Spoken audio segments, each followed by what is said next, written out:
Umabot na sa mahigit 230,000 bilang ng pamilya ang naitalang apektado ng Super Typhoon 1. Ayon yan sa National Disaster Risk Reduction Management Council o NDRRMC. Dalawang individual na rin ang naiulat na nasawi ngayong Lunes na nagmula sa Bicol at Eastern Visayas region, bunsod ng hagupit ni Juan.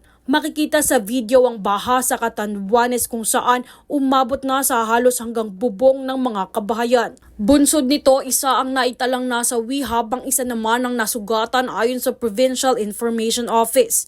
Kasalukuyang nasa evacuation centers na ang 76,789 na individual o 22,447 na pamilya sa naturang probinsya.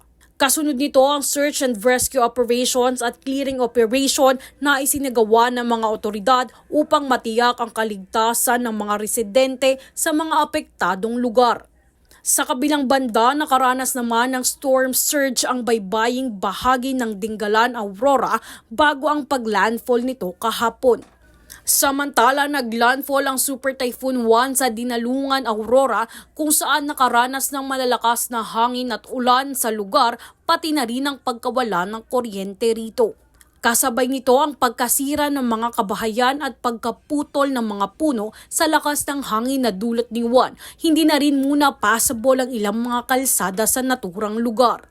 Sa kasalukuyan, patuloy ang road clearing operation ng mga otoridad sa mga affected areas at nakaantabay pa rin ng lokal na pamahalaan at mga ahensya ng gobyerno sa epekto ng Super Typhoon 1 sa bansa.